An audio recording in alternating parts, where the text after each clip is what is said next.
What's going on, everyone? I'm Jaren, and today we are talking about Joker, FOLIE à Deux. Struggling with his dual identity, failed comedian Arthur Fleck meets the love of his life, Harley Quinn, while incarcerated at Arkham State Hospital. Now, I actually sit with the camp who actually champions that first Joker movie. It wasn't as animated as I was hoping for a solo villain feature to be, but it also wasn't as vile and twisted as a lot of the early reviews were making it out to be. And I think this movie had an influence and a voice to share about society, about the mental well-being, about an individual, someone like Arthur Fleck, and what they're capable of if they were pushed way too far. Now, I really saw this movie about 3 times in theaters, and there's just something about losing your grip on reality and trying to find your purpose in this world that really just stuck with me. In early 2020, Joaquin Phoenix's performance has landed him an Oscar, and he was always game to return as long as Todd Phillips was going to be coming back to the director's chair. Now, the early announcements of Joker 2 talked about how Lady Gaga was going to be coming in to play Harley Quinn, and everyone lost their minds. Now, Lady Gaga, she's a superstar, so you know that she's very well known for her music career, for her standout performances such as American Horror Story to A Star is Born, and we've already seen what Margot Robbie could do with the live-action iteration of Harley Quinn, and everyone was just really excited to see what Gaga had to bring to the table, offer in her performance for this one.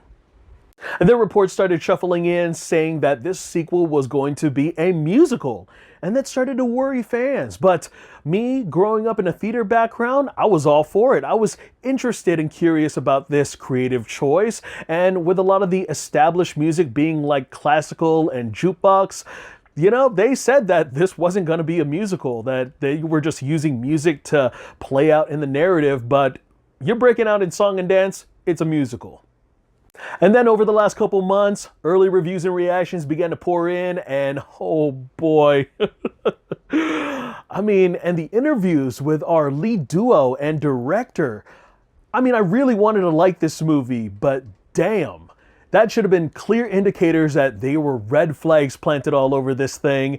And when you tell people that you said what you needed to say all in that first movie instead, why did you bother to make a sequel? Was it the paychecks? Starting off with the positives, Todd Phillips' vision and continuing the story of Arthur Fleck is rather alienating, yet ingenious all at the same time. Now, if you take a look at his previous work in his earlier career, like Road Trip, War Dogs, Old School, and even the Hangover trilogy, you can tell that he is utilizing all that production value with scale, and a lot of it is really showcased in the forefront of the first film as well as the sequel. The musical and showman set pieces happen to be my favorite elements of the entire film, and it contrasts really well with the bleak backdrop of Arkham. Gaga and Phoenix's costume designs and makeup were just absolutely stellar and really filled out those sequences, making it feel more grandeur, more fantastical, and once we got a taste of those scenes, I did not want to leave that world.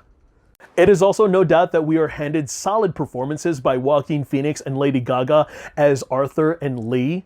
Their musical numbers that they share are deconstructed and raw, which I truly respected. It is really awkward at first, and it's some time to getting used to, but you're going to appreciate it. And in a way, it really challenged Phoenix to perform live, and it challenged Gaga to perform at a range which wasn't her typical routine. They are purely the reasons why tickets are selling, and whether you're a comic book fan or not, it really captures the theme of the dual personality, the dual image that Arthur is struggling to embrace. You got one half of the city who feels empowered and archaic with what Joker stands for, and you got the other half of the city who really cares about Arthur and his well-being and really trying to get him the help that he needs. And getting into my negatives, fuck this script. I was waiting for this movie to get better.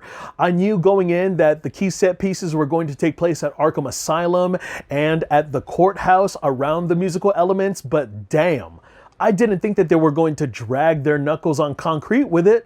And you can forget about even trying to refresh your memory with that first movie because that is all they ever talk about here. It hinders on past events, whether you have new characters playing catch-up or characters from the previous installment giving their testimony and how Arthur/Joker has affected them up until now. And the pacing couldn't have been more bland and dull compared to the progression of that first movie, that it has nothing new to say and has probably regressed the characterization of Arthur becoming the Joker, like we're back to square one. The editing also tried to play the same tricks it did with its audience in the first movie, where they're blurring the lines between reality and fantasy, although when it came to transitioning between the musical numbers, it felt very jarring in swapping those tones. And although I respect the raw and deconstructing of those musical numbers, I also felt like they were afraid to commit and fully embrace the side of being a musical.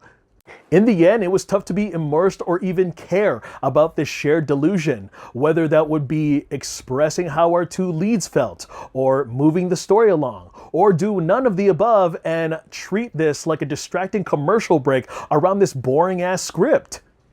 Now, the biggest sin that this movie has committed is the over-marketing strategy and underutilization of Lady Gaga as Lee, aka Harley Quinn. Now, she comes into the picture and immediately falls in love with Arthur simply over the fascination of his impact as Joker.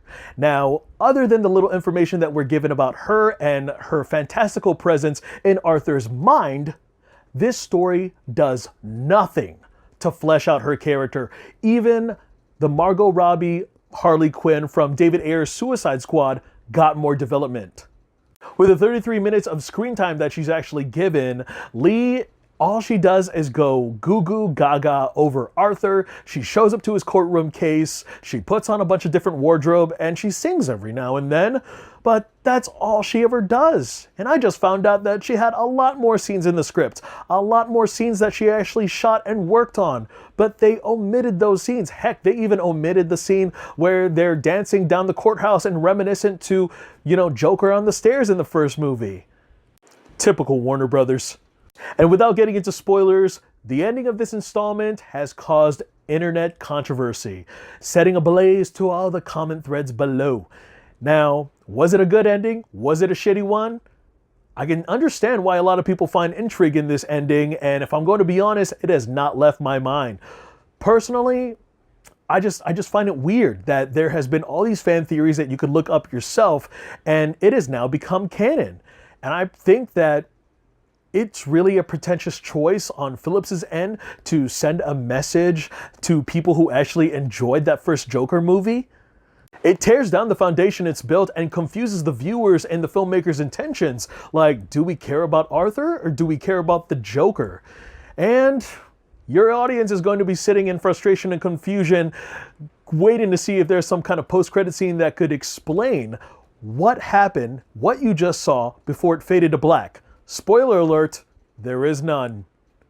Overall, this should have been the Harley and Joker show that all the fans were anticipating with its star power and talent. It was just struggling to justify its existence. Now, I've seen worse movies, but I'm just mad at this one. And for those of you who are thinking that this is some kind of masterpiece, that just because it's swinging for the fences and taking all these risks of some kind of different type of comic book adaptation, there's just no excuse in having to take an established comic book character and make all these different changes, just do all these different contrivances and switch up the origin while your script is boring as fuck.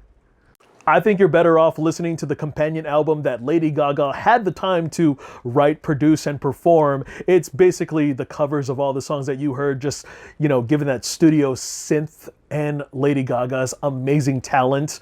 Obviously, it's a freaking banger. I highly recommend that one, but you can honestly forget that this was a sad attempt to keep the franchise of this going, because there's not going to be a third one. Well, that's all I got to share about that movie. What a joke. I want to thank you guys so much again for taking some time out of your day to hear me talk some movies. I'm Jaren Ugbanawag. Look forward to more reviews, and I will see you guys at the theater. Take care.